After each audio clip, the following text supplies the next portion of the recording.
Hello, everybody. This is Catholic Dad, episode number 242. Wives, obedience is damn hard. This is an important conversation to have with pretty much everybody in the world. Husbands and wives, I guess this one I'm directing at you.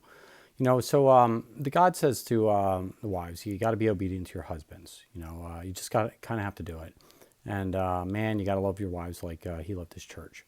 And so essentially, the man is the leader of the family, and he has to actually sit there and care for his wives to his dying day, and his wives and his children, whatever flows from it. Like that's your divine responsibility. You have to care for them, and in return, they get to be obedient to you, and that will make everything happy. And oh, by the way, it sounds kind of horrible in today's world, in today's secular humanistic world of short-haired, angry women and weak. Like limp-wristed men. I mean, really, this sounds like it's horrific and a great tragedy to mankind. But I mean, I'm a dad of 9 kids. I couldn't imagine making this work if we didn't have that dynamic where I actually had some final say in my house, and my wife, even though she disagreed with me, sometimes just disappeared and said, "Okay, for peace of the household, we're going to actually do it your way." And so, I'm mortal, my wife's mortal, my children are mortal, everybody's mortal. Sometimes we have disagreements in the house between the husband and the wife. And sometimes nobody wants to back down. It's just the way it works. That's what a disagreement is. That's what a conversation is. But sometimes somebody has to back down. And that person, so if you're having a reasonable conversation, and it's reasonable in terms of, everybody's using logic and reason, not emoting and like falling all over themselves and blubbering. If it's reasonable and it's not going to harm anybody, probably should submit to the husband of the household. And wives, this is hard. It's not just hard, but it's damn hard. It's near impossible in some women's lives, and it's near impossible in some men's lives, because some men aren't even willing to step up to you because you're so hard on them. And that's just something to think about, because when a woman just bears down and henpecks the heck out of a man, his inclination is to run and run far. That's why men leave the house. They disappear. They go hunting. They go camping. They disappear in the woods, or they're just like not present for the family life because they feel henpecked. And oh, by the way, men are sometimes too weak to say, "Listen, I love you no matter what. Give me a big, strong hug. We're going to make this work, and you're going to be cared for." And if he does that with rightful authority, then I bet you women will be far more likely to submit in times of conflict. Not saying that you're weak, but saying that you're actually doing the Lord's word when you submit to your husbands, and man loves you like he would love his church. That's that obedience thing to wives, by the way. If you do that, you're actually doing the Lord's work. And if you put it in that perspective, it may be something that you actually want to do in the future. So I was actually having just a little family spat with my wife. And I said to her, "Listen, let's do a little thought experiment here, because this is going nowhere. I have my opinion, you have your opinion, and let's try to figure this out." She said, "Okay." I said, "What?" I said, "Okay, now listen up." I said, "Imagine for a second that I'm the tyrant of this house, that I am like the complete dictator and enforcer of this house, and whatever I say gets done, and that's the way it's going to be, and there will be no arguments from anybody under the roof." Okay, well, that's like a completely non-existent family, but let's say that were the case. She said, "Okay, and?" And I said, "Do you believe this family would be cared for? Do you think the kids would be provided for? Do you think you'd be provided for? Do you think you'd have a roof over your head? Do you think you'd have clothes? Do you think you'd have, do you think you'd be spiritually cared for and emotionally cared for and physically cared for?" And she said, "Yeah, no, I think you would care for us, like no matter what. That's like what you live for." Okay, wow, that was really great. And I said to her, "Okay, let's pretend for a second that I'm now no longer the tyrant of the family, but you're the tyrant of the family. And whatever you say goes, whatever decision you make goes, and you get anything you say no matter what, and everybody has to be obedient to you. How do you think this house would run?" She was a little more silent and more quiet, and she said, "We would probably have problems, right? Because I couldn't organize things. I couldn't get everything done that needed to be done. I probably couldn't go out and provide for the family And yeah, no, that probably wouldn't work so well. And so this brought us to a kind of a light moment in our 21 years of marriage. But like literally, I live my life like every ounce of my heart and my soul is for the betterment and the good of my wife and my children. And that's what my divine responsibility is. The divine responsibility of the woman is not that. The divine responsibility of the man is directed and oriented towards her children and the fact that they survive and that she provides for them when they're little and that they can grow up and they can actually become functional human beings. This is a dynamic that works well together, but for it to work well together, it has to be directed towards each other. That if she's directed and all her energies and her emotional reasoning and everything else, like all this energy she has is directed for little people, the little people that are going to go take over the world in the future, she doesn't have the capacity to go and take over the entire household and make the really hard, difficult, emotional decisions when it needs to be done.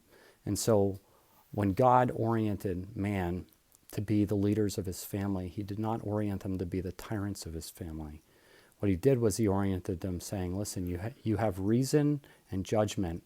You're not inclined with emotion. Therefore, I'm going to put you in charge. And oh, by the way, ladies, you have emotional reasoning and you have emotional inclinations toward your children. And therefore, you're going to be in charge of their welfare. And you two working together, this will be a complete, beautiful bond that will mesh and work well together, as long as, by the way, as long as that woman realizes she probably needs to submit to a virtuous man, and the man realizes that he needs to be bigger and stronger and tougher and, oh, by the way, more loving and more virtuous and more righteous than he ever thought he could be. And if he does that, this dynamic of a submissive wife and, oh, by the way, caring and loving husband, it works really, really, really well together. So that brought us on to another conversation. This is kind of important. My wife said to me, she said, yeah, but what if, by the way, what if I decide, or, the kids decide, or the whole family decides against you, that you are wrong, and that whatever you're deciding, it just doesn't make sense, and it's not good for the family. And I said, and then I decide the opposite, right? And she said, yeah. And I said, well, then the family will have to be okay with that, right? Because I'm the father with the judgment. I'm the one that people need to be obedient to. And as long as I don't have destructive behavior that's not going to harm you in any way, you actually have to follow my rule, right? As not my rule, as my leadership. And that's the damn hard part. No matter how right you think you are, you have to back down and submit. And so then I actually asked my wife a question. I said, listen, let's think about this for a second. When God came to the Garden of Eden, there's Adam and Eve there, and Adam's sitting there idly by acting like a pathetic loser, like all men are, and Eve is sitting there, and like God says, hey, you can have anything you want in this world. You have complete food, protection, providing an eternal life, suffering, anything else. But the one thing one thing you can't do is eat from the tree of knowledge, right? And then what did she do? She went and ate from the tree of knowledge, and Adam just sat back and watched it. I said, do you think Eve thought God was right when she decided to eat from the tree of knowledge? And the answer was no, she didn't. She thought she was right, and she refused to submit to the authority of the Lord. That's fatherly authority. That's the authority of the father. It's the authority of the husband. It's the authority. And if you're not willing to submit, if Eve, even Eve, right, the creation of God, was not willing to submit to the rightful authority of God, right? So when a wife turns around and says to her husband, what if I don't agree with you? Well, if you see virtue in your husband, which if you admit your husband, by the way, if you admit that your husband would take care of you no matter what, if he were a tyrant and you would be cared for, that's kind of like God, really. I mean, that's the father figure that's willing to give his everything for you, for the betterment of you and your children. Eve didn't agree with God. Eve agreed with the serpent. And so if a wife doesn't agree with the husband, but yet he's a virtuous man, then you have to be obedient for the peace of the house, for the betterment of the family, for the mental sanity of everybody involved. And so that's why obedience is so damn hard. It's impossible because you go against your own will.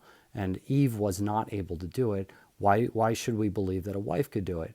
Well, we believe a wife could do it because she has a prefrontal cortex, and everybody could eventually become sanctified in the eyes of the Lord. Everybody could submit to the will of somebody else. If the father of the household submits to the will of the Father of heaven, then the mother of the household should be able to submit to the will of the Father in heaven and the father in the household. It's just the way it should work. And this may sound misogynistic, it may sound horrible, it may sound tyrannical to young, angry, militant feminists, or, well, even like good-natured, soon-to-be virtuous women, but it's not. I can tell you that as a father of 9 children, I would literally die for these people. I would never, ever do anything that would smite them or have wrath on them. I would never do anything that would be harmful to them. And I'm pretty okay with that authority. And I think my wife, when pushed and asked, she kind of wants me to have it. And that's the irony of the world, by the way, right? Is that Eve's sitting there looking God in the eye going, I ain't going to do what you want me to do. I will not be obedient because I disagree with you.